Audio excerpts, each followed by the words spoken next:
Priyanka Chopra Jonas തന്റെ മകൾ മാൾട്ടിയുടെ മുഖം സോഷ്യൽ മീഡിയയിൽ മറച്ചുവെക്കുന്നതിന്റെ കാരണം വിശദീകരിക്കുന്നു. പ്രിയങ്ക ചോപ്ര ജോനാസും നിക് ജോനാസും 2022 ജാനുവരിയിൽ സരോഗസി വഴി തങ്ങളുടെ മകൾ മാൾട്ടി മേരി ചോപ്ര ജോനാസിനെ സ്വാഗതം ചെയ്തു. അതുമുതൽ പാപ്പരാസികളോ സോഷ്യൽ മീഡിയയോ വഴി മകളെ പരസ്യപ്പെടുത്തുന്നതിൽ അവർ വളരെ ശ്രദ്ധാലുക്കളാണ്. ഇൻസ്റ്റഗ്രാമിൽ മകളുടെ ഫോട്ടോകൾ പോസ്റ്റ് ചെയ്യുമ്പോൾ അവരുടെ മുഖം ഇമോജികൾ ഉപയോഗിച്ച് മറയ്ക്കാറുണ്ട്. ഒരു പോഡ്കാസ്റ്റിൽ പ്രിയങ്ക ഇതിനെക്കുറിച്ച് തുറന്ന് സംസാരിച്ചു.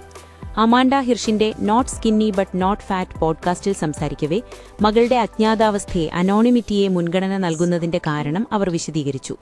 പ്രിയങ്ക പറഞ്ഞു, നമ്മൾ പുറത്തിറങ്ങുമ്പോൾ സെക്യൂരിറ്റി ഉണ്ടാക്കുന്നത് ആരും അനുവാദമില്ലാതെ റെക്കോർഡ് ചെയ്യാതിരിക്കാൻ വേണ്ടിയാണ്. അങ്ങനെ ധാരാളം സംഭവിക്കാറുണ്ട്. എനിക്കെപ്പോഴും ഒരു അഭിപ്രായമുണ്ട്. ഞാൻ പൊതുജീവിതം തിരഞ്ഞെടുത്തു. പക്ഷേ കുട്ടികളുടെ കാര്യത്തിൽ കഴിഞ്ഞ 10-20 വർഷങ്ങളായി നമ്മൾ പഠിക്കുകയാണ് ഇതെന്തായിരിക്കുമെന്ന്. അടുത്ത 10-15 വർഷങ്ങളിൽ അവർക്കെന്തായിരിക്കും എന്ന്. അതുകൊണ്ട് എല്ലാവർക്കും കുറച്ച് ഗ്രേസ് വേണം, പക്ഷേ സുരക്ഷയെക്കുറിച്ചുള്ള അവബോധവും വേണം. അതേ പോഡ്കാസ്റ്റിൽ തന്നെ പ്രിയങ്ക ഒരു സംഭവം വെളിപ്പെടുത്തി. ഒരു അപരിചിതൻ മാൾട്ടിയെ സ്കൂളിൽ നിന്ന് വീട്ടിലേക്ക് പിന്തുടർന്നു, അവളെ റെക്കോർഡ് ചെയ്തുകൊണ്ട്. പ്രിയങ്കയുടെ പ്രൊഫഷണൽ ജീവിതത്തെക്കുറിച്ച് പറഞ്ഞാൽ അവർ ഇപ്പോൾ തിരക്കേറിയ ഷെഡ്യൂളിലാണ്. ഏറ്റവും ഒടുവിൽ ദ ബ്ലഫ് എന്ന ചിത്രത്തിൽ കാൾ അർബനൊപ്പം അഭിനയിച്ചു. അടുത്തതായി SS രാജമൗളിയുടെ വാരാണസി എന്ന ചിത്രത്തിൽ മഹേഷ് ബാബുവിനൊപ്പം അഭിനയിക്കും. കഴിഞ്ഞ വർഷം വാരാണസിയിൽ നടന്ന ഒരു വലിയ ഇവന്റിൽ ഈ ടൈറ്റിൽ പ്രഖ്യാപിച്ചിരുന്നു. ഇത് അവരുടെ ആദ്യ തെലുങ്കു ചിത്രവും ഇന്ത്യൻ സിനിമയിലേക്കുള്ള തിരിച്ചുവരവുമാണ്.